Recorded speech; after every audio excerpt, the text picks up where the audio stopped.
आप लोगों का स्वागत है यूट्यूब चैनल महादेव पाठशाला पर। और आज जो है वो 5G के शो का जो है वो तीसरा एपिसोड है। आज हम लोग देखेंगे कि जो ये 5 क्वेश्चन है, इस 5 क्वेश्चन में से जो है पहला है कि किस अंतरिक्ष एजेंसी ने अंतर्राष्ट्रीय स्पेस स्टेशन यानी कि जो अंतर्राष्ट्रीय अंतरिक्ष स्टेशन है उसके लिए एक्सियोम मिशन 4 लॉन्च किया है, जिसमें एक भारतीय अंतरिक्ष यात्री सहित एक अंतर्राष्ट्रीय चालक दल भी शामिल था। आपको मालूम है कि 2000 2025 में एक मिशन छोड़ा गया था और ये था मिशन एक्सियोम मिशन। और ये कौन सा नंबर का था? चौथे नंबर का। ये जो एक्सियोम है ना, एक्सियोम एक स्पेस एजेंसी है। ये स्पेस एजेंसी है। कहाँ के है ये? अमेरिका के, यूएसए की। और ये जो स्पेस एजेंसी है, एक तो होता है कि एक प्राइवेट स्पेस एजेंसी होती है, एक सरकार की खुद की स्पेस एजेंसी होती है। तो ये जो है ये एक प्राइवेट स्पेस एजेंसी है। और इस स्पेस एजेंसी ने अमेरिका के जो नासा है उसके साथ मिल करके एक मानव युक्त मिशन छोड़ा था और उस मिशन का नाम ही दिया था एक्सियोम मिशन 4। मतलब एक्सियोम ने क्या है कि बहुत सारे मिशन किए हैं, उस मिशन में भी ये जो मानव युक्त मिशन था ये 4th नंबर का था। ठीक है। अब जो नासा है, नासा ने जब छोड़ा था तो इसमें से भारत की तरफ से इसको लीड कर रहे थे, क्योंकि इसरो जो है अपना एक वैज्ञानिक भेजना चाहता था। तो अपने तरफ से इसने वैज्ञानिक नहीं, एक एयरफोर्स के ग्रुप कैप्टन सु, सुधांशु शुक्ला को भेजा था। ठीक है, सुधांशु शुक्ला को। और आपको ये भी मालूम है कि ये जो शुक्ला जी हैं इनको अभी हाल ही में अशोक चक्र भी मिला है। अशोक चक्र भी मिला है। इनको भेजा इसलिए गया है क्योंकि आपको मालूम है कि जो हमारी एक मिशन जाने वाली है, गगनयान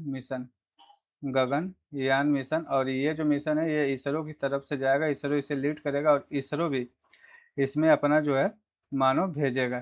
ठीक है, इसलिए सबसे पहले इनको क्या किया जा रहा है? ट्रेंड किया जा रहा है। ठीक है। आप कहोगे कि सीएनएस यानी कि जो चाइना नेशनल स्पेस एजेंसी है और इसरो, तो इनका कोई तुक है ही नहीं।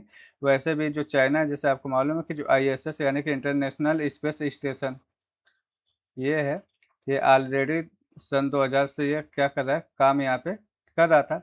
अब ये धीरे धीरे क्या हो रहा है कि ये खराब हो गया है, तो अब इसके लिए एक दूसरा स्पेस स्टेशन बन रहा है।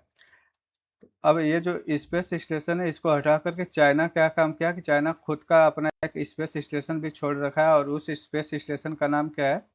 उसका नाम है तियांगोंग। और ये जो स्पेस स्टेशन है इसने 2021 एंड 22 में, क्योंकि अलग अलग पार्ट्स जो होते हैं वो अलग अलग टाइम पे भेजे जाते हैं, तो 2021 और 22 दोनों टाइम पे ये भेज चुका है। और तियांगोंग ये चाइना का खुद का अपना जो है वो एक स्पेस स्टेशन है। ठीक है।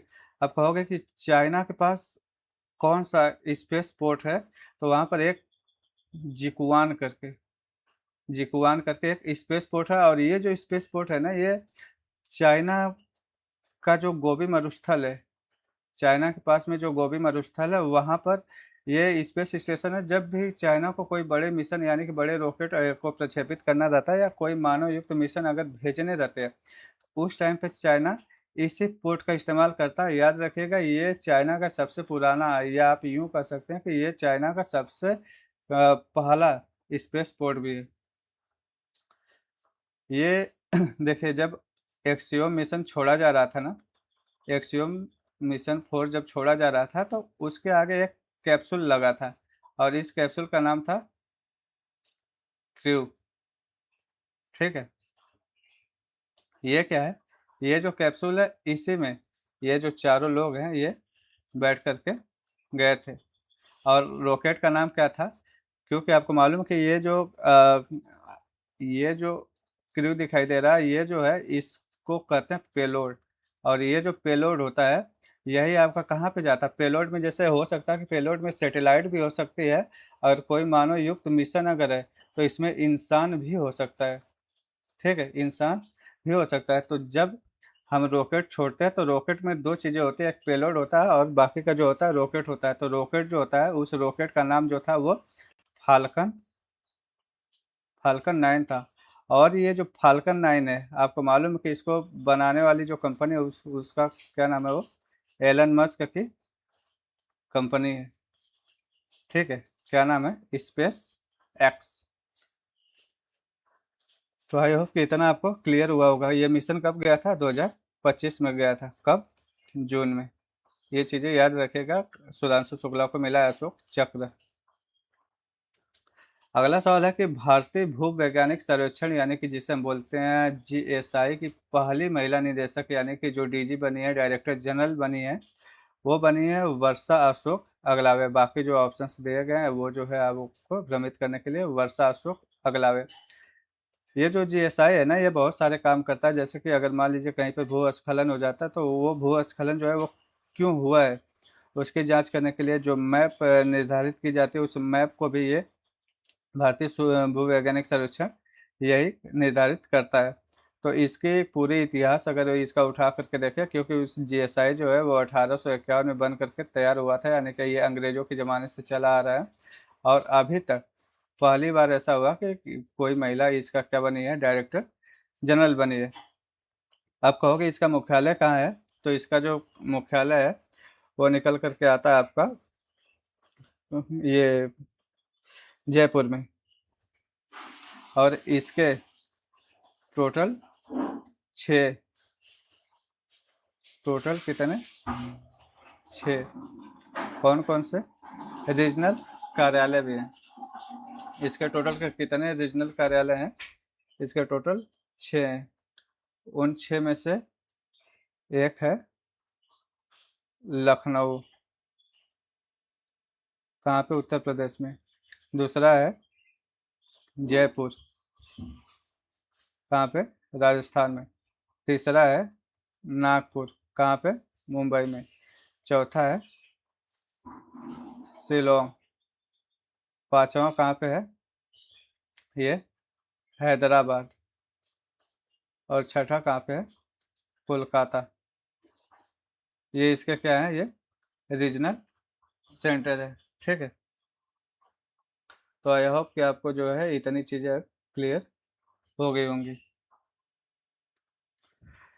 अगला क्वेश्चन है कि येल और कोलंबिया विश्वविद्यालय यानी कि येल और कोलंबिया विश्वविद्यालय, इन दोनों ने मिलकर के एक जो इंडेक्स है उसको क्या किया है? जारी किया है, ठीक है।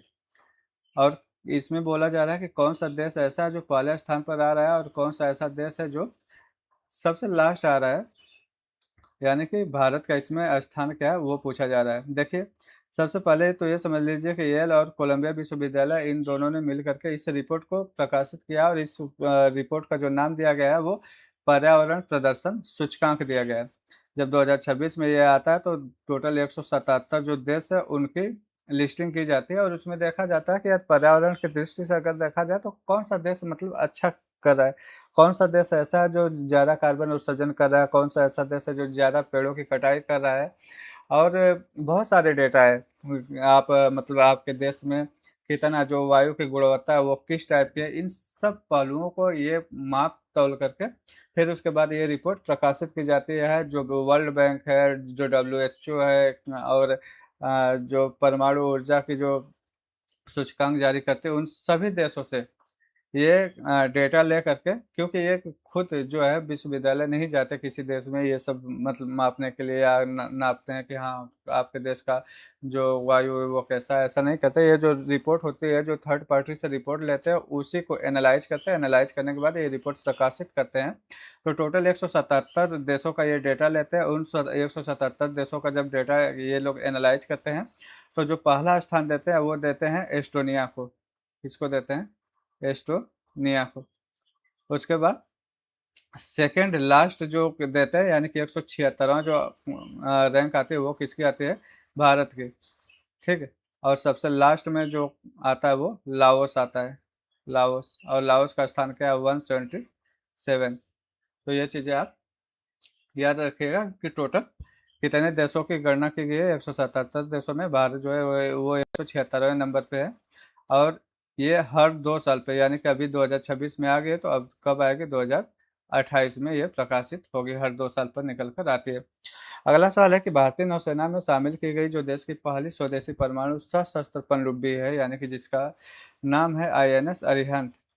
आईएनएस अरिहंत, ये जो आईएनएस अरिहंत है और ये आई थी 2016 में, और ये पहली ऐसी मतलब हमारे देश की खुद की बनाई हुई ऐसी पनडुब्बी है जिसके पास ये क्या है, कैपेबल है, किस चीज़ के लिए कैपेबल है, ये न्यूक्लियर यानी कि जो परमाणु है उसको ले जाने में ये क्या है, कैपेबल है, न्यूक्लियर पावर्ड, यानी कि जो बैलिस्टिक मिसाइल है। आप कहोगे सर बैलिस्टिक मिसाइल कौन सी होती है? बैलिस्टिक मिसाइल वो मिसाइल होती है जिससे आप शुरू में तो इंजन के द्वारा, यानी कि जब शुरू में उसे आप प्रक्षेपित करते हैं तो उसके लिए ईंधन की ज़रूरत होती है, लेकिन फिर जब ये ऊपर चली जाती है तो वो जो पृथ्वी की गुरुत्वाकर्षण शक्ति होती है उसका सहारा लेकर के ये जाती है और जो टारगेट होता है उसे हिट करती है।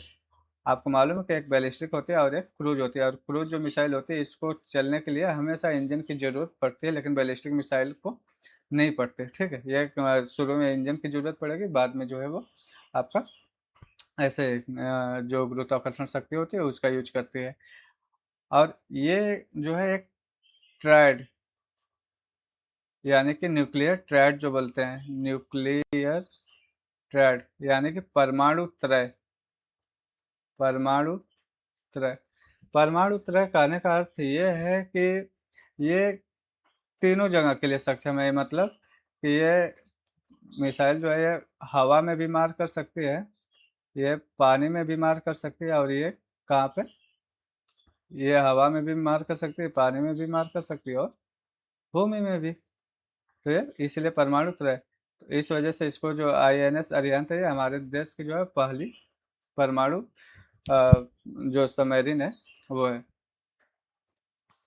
अगला सवाल है कि अगस्त 2026 की जो वर्तमान स्थिति है इसके अनुसार भारत के जो नए राष्ट्रीय सुरक्षा सलाहकार है यानी कि नेशनल सिक्योरिटी एडवाइजर है उसके रूप में किसे नियुक्त किया गया है? तो आपको मालूम है कि ये अजीत डोभाल है, और ये आज से नहीं, ये सन 2014 से ही ये किस पद पर है, ये एनएसए यानी कि नेशनल सिक्योरिटी एडवाइजर के रूप में मौजूद है।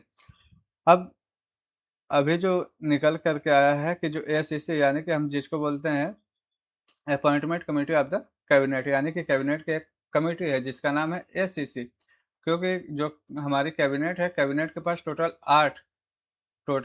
जो है वो 8 समितियां होती है। उस समितियां में से एक नियुक्ति समिति है, और इस नियुक्ति समिति में 2 सदस्य होते हैं, 2 सदस्य में से प्रधानमंत्री होते हैं। प्रधानमंत्री खुद इसके जो होते हैं वो हेड होता है, अध्यक्ष होता है, और उसके बाद इसमें गृह मंत्री होते हैं, गृह मंत्री होते हैं। तो ये लोग क्या होता है कि जो देश के बड़ी बड़े जो अधिकारी हैं, जैसे डीजीपी हो गए यानी कि जो पुलिस के डायरेक्टर हो गए, या किसी अन्य जैसे बीएसएफ सीआईएसएफ, इन लोगों के जो हेड होते हैं उन सबको नियुक्ति करने का काम जो होता है वो एसीसी ही करती है। क्या करती है? एसीसी ही उन सबको नियुक्त करती है, और जितने भी सचिव होते हैं उनको भी, ठीक है, नियुक्ति इनके द्वारा की जाती है। आप कहोगे सर इनके द्वारा अगर नियुक्ति की जा रही है तो नियुक्त जो होगा वो बंदा तो खुद के ही लोगों को रखेगा। बिल्कुल खुद के लोगों को ही रखेगा, क्योंकि इनका जिसका मन करेगा उन्हीं को रखेगा। इसलिए रखा जाएगा क्योंकि आप देखेंगे यहाँ पे प्रधानमंत्री भी सरकार के, प्रधानमंत्री जो है वो सरकार का ही आदमी होता है, और जो गृह मंत्री है वो भी सरकार का आदमी हो।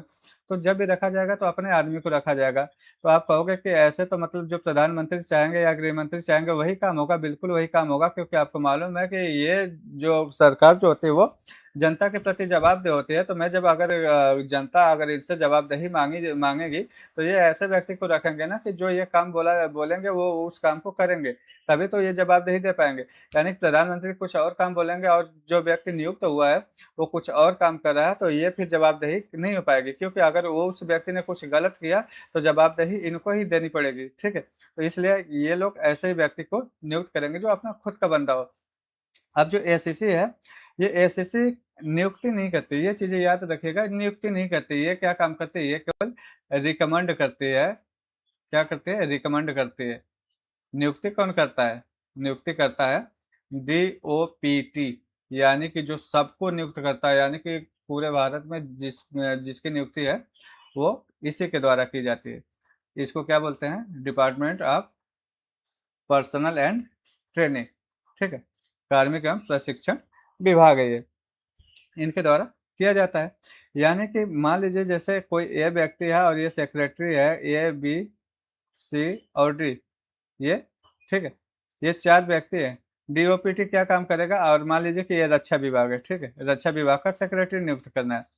डीओपीटी क्या काम करेगा कि इन चारों लोगों की जो लिस्ट है, ये लोग मतलब एलिजिबल हैं इस पद पे आने के लिए, ठीक है, सेक्रेटरी बनने के लिए एलिजिबल है, तो ये डीओपीटी क्या काम करेगा, इन चारों लोगों को उठाएगा और इन लोगों की जो नाम है वो ले जा करके एसीसी को दे देगा। अब एसीसी को चूज करना है कि ए बी सी डी में से किसको हम रख सकते हैं, और ये चारों ही एलिजिबल है, ठीक है। तो ये इनमें से कोई एक नाम जो है वो एसीसी बोलेगा कि भाई इसको आप नियुक्त कर दो। फाइनली जो है वो डीओपीटी ही सामने आकर के बताएगा कि मैं इस व्यक्ति को इस पद पे नियुक्त कर रहा हूँ। समझ में आई बात? तो डीओपीटी क्या है कि एक तरीके से कठपुतली की तरह है, और एसीसी जो है वो आपका फाइनल करता है। तो आई होप कि ये जो चीज़ें आपको इतनी समझ में आ गई होंगी। तो अभी आज के लिए बस इतना ही।